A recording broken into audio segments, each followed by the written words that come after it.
കണ്ണുപത്തിരി. ആക്കാക്കാസ് കണ്ണുപത്തിരി ഉണ്ടാക്കേണ്ട വിധം: ഫ്രിഡ്ജിൽ നിന്ന് ആക്കാക്കാസിന്റെ കണ്ണുപത്തിരി എടുത്ത് ഒന്നുകിൽ തണുപ്പ് മാറുന്നതുവരെ പുറത്തു വയ്ക്കുക.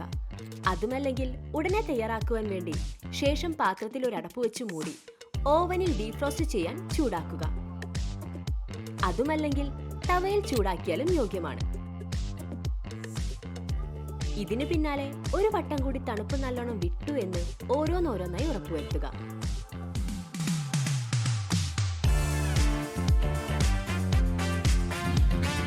കണ്ണുപത്തിരി വറക്കുമ്പോൾ എണ്ണ നന്നായി ചൂടാക്കണം.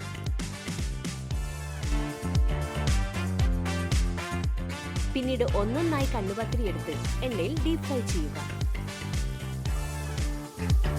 എണ്ണ ഏത് തന്നെ ആയാലും കുഴപ്പമില്ല. വെളിച്ചെണ്ണ, സൺഫ്ലവർ ഓയിൽ, അങ്ങനെ ഏതും ഇതിന് യോഗ്യമാണ്.